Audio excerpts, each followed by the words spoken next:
ঘগ্ৰাপাৰত হিন্দু সন্মিলনৰ সামৰণি। হিন্দু ধৰ্ম এখন বিশাল মহাসমুদ্ৰ, কিন্তু এই বিশাল ধৰ্মক ধ্বংস কৰিবলৈ যুগ যুগ ধৰি চেষ্টা চলাই আহিছে।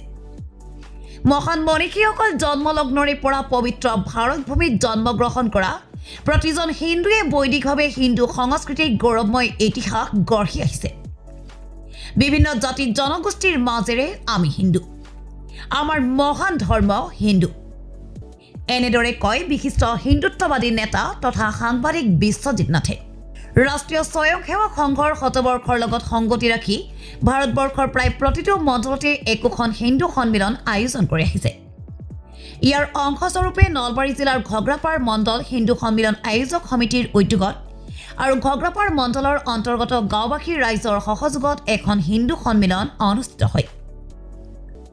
আবেলি 4 বজাত ঘগ্ৰাপাৰ শ্ৰী শ্ৰী হৰি মন্দিৰ প্ৰাংগণত আয়োজক সমিতিৰ সম্পাদক মানবেন্দ্ৰ দাসে আধৰা হিন্দু সন্মিলনখনত বৌদ্ধিক বক্তব্য প্ৰদান কৰে বিশ্বজিৎ নাথে। সভাৰ আৰম্ভণিতে আয়োজক সমিতিৰ সভাপতি গোবিন্দ দাসে ভাৰত মাতাৰ প্ৰতিচ্ছবিত বন্তি প্ৰজ্বলন কৰে। ঘগ্ৰাপাৰ শংকৰদেৱ শিশু নিকেতনৰ ছাত্ৰ ছাত্ৰীৰ দ্বাৰাই সমবেত সংগীত আৰম্ভ হয় আৰু 5 শতাধিক লোক উপস্থিত থকা এই অনুষ্ঠানত বন্দে মাতৰম গীতত সত্ৰীয় নৃত্য পৰিৱেশনৰ লগতে বৰগীতকে ধৰি কেইবাটাও সাংস্কৃতিক অনুষ্ঠান পৰিৱেশন কৰে। ৰাষ্ট্ৰীয় স্বয়ংসেৱক সংঘৰ উত্তৰ অসম প্ৰান্তৰ সামাজিক সদ্ভাৱনা প্ৰমুখ নিৰঞ্জন বৰ্মনে ভাষণ প্ৰদান কৰে। 100 বছৰে RSSৰ ৰাষ্ট্ৰীয় সেৱাত নিয়োজিত ব্যক্তি নিৰ্মাণৰ কাৰখানা হিচাপে কাম কৰি আহিছে বুলি উল্লেখ কৰি সনাতনী সভ্যতা, সংস্কৃতি, ইতিহাস আৰু পৰম্পৰাৰ বিষয়ে নতুন প্ৰজন্মক সচেতন কৰাৰ বাবে ৰাইজক আহ্বান জনায়। হিন্দু কিয় জাগ্ৰত হোৱা নাই, হিন্দু কিয় সচেতন হোৱা নাই নিজৰ ধৰ্ম সম্পৰ্কত, নিজৰ সভ্যতা সম্পৰ্কত, নিজৰ সংস্কৃতি সন্দৰ্ভত, সেই সন্দৰ্ভত ঐতিহাসিক বিশ্লেষণ কিছু কৰিবৰ চেষ্টা কৰিলোঁ। আৰু বিশেষকৈ অসমত লেফ্ট ইছলামিক যোনটো নেৰেটিভ, অৰ্থাৎ বাওঁ পৰিৱেশ ইছলামিক তন্ত্ৰই যোনটো অসমৰ ইতিহাস বিকৃত কৰিছে, এই ইতিহাস বিকৃত কৰাৰ সন্দৰ্ভত কিছু যুক্তিপূৰ্ণ বিশ্লেষণ আগবঢ়োৱাৰ প্ৰয়াস কৰোঁ আৰু ৰাইজে কিভাৱে গ্ৰহণ কৰে সেয়া ৰাইজৰ বিচৰ্য।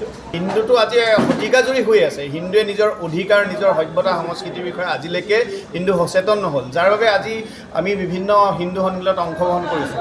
আজি ঘগ্ৰাপাৰত অংশগ্ৰহণ কৰিছোঁ, ইয়াত হাজাৰ হাজাৰ মানুহ উপস্থিত হ'ব লাগিছিল, কিন্তু হাজাৰ হাজাৰ মানুহ উপস্থিত হোৱা নাই। কিয় হোৱা নাই? তেওঁলোক নিজৰ দায়িত্ব, নিজৰ সভ্যতা সংস্কৃতি সম্পৰ্কত সচেতন হোৱা নাই। কিন্তু ভাবোঁ যে এই হিন্দু সন্মিলনৰ পৰা যোনটো পৰমাণু এটা ৰিয়েকশ্যন হয়, যে কোৱাণ্টাম থিয়ৰী যোনটো আছে, এজনৰ পৰা 10জনলৈ বিয়পি যায়, তেনেকৈ বিয়পি যাব বুলি আমি আশা কৰিছোঁ।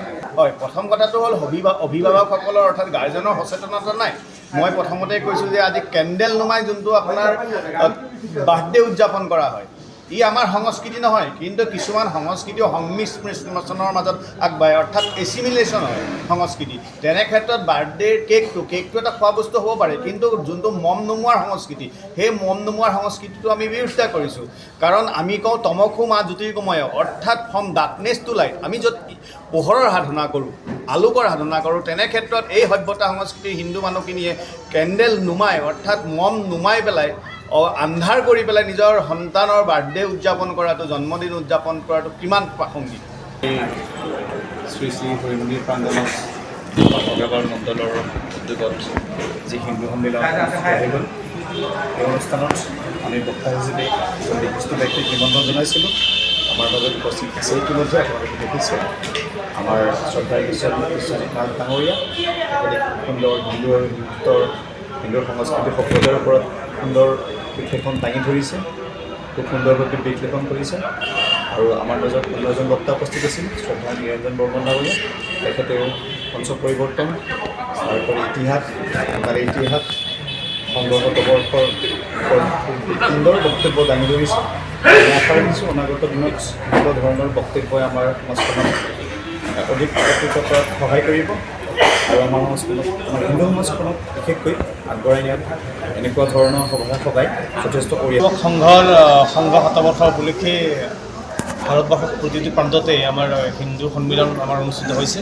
এই হিন্দু সন্মিলনৰ মানে আমাৰ উদ্দেশ্য হ'ল যে আমাৰ হিন্দু সমাজবিলাকৰ মানে যিবিলাক আমাৰ কেৰুণ সেই কেৰুণবিলাক আমি মষিমূল কৰাৰ কাৰণে আমি হিন্দু মানুহক আমি একত্ৰিত কৰি তেওঁলোকৰ মাজৰ সেই যিবিলাক এলাহ ভাৱ সেইবিলাক আমি নাইকিয়া কৰি কৰ্মমুখী হোৱাৰ বিভিন্ন আহ্বানৰ উদ্দেশ্যে আমি হিন্দু সন্মিলনবিলাক আয়োজন কৰি হৈছিলে আৰু আমি সেইকাৰণে ভগ্ৰাপাৰাও আমি আমাৰ নাগৰিকসকলক আমি আমাৰ স্থানীয় ৰাইজখিনিক নিমন্ত্ৰণ জনাইছিলোঁ আৰু কিছু সংখ্যক ৰাইজ আমাৰ উপস্থিত হৈছেও আৰু আমাৰ অনুষ্ঠানটো খুব সুন্দৰকৈ হৈছে আমাৰ ভগ্ৰাপাৰাৰ স্থানীয় ৰাইজ যথেষ্ট উপকৃত হ'ব যে কৰ্মমুখী হ'ব লাগে মানুহখিনিয়ে সেই বিষয়ৰ ওপৰত গুৰুত্ব দিব যে আনৰ ওপৰত নিৰ্ভৰ কৰিব লাগে নিজৰ কাম কৰিব লাগে কৃষি কৰিব লাগে লগত ধৰ্ম কৰিব লাগিব চাকৰি ব্যৱসায় সকলো কৰিব লাগিব তাৰ লগতে নিজৰ সংস্কৃতিও জীয়াই ৰাখিব লাগিব সেই বিষয়ৰ ওপৰত সুন্দৰ আমাৰ আজি অনুষ্ঠানটোত সুন্দৰকৈ আমাৰ মানে দুগৰাকী বক্তাই প্ৰদান কৰিলে আমি যথেষ্ট উপকৃত হৈছোঁ।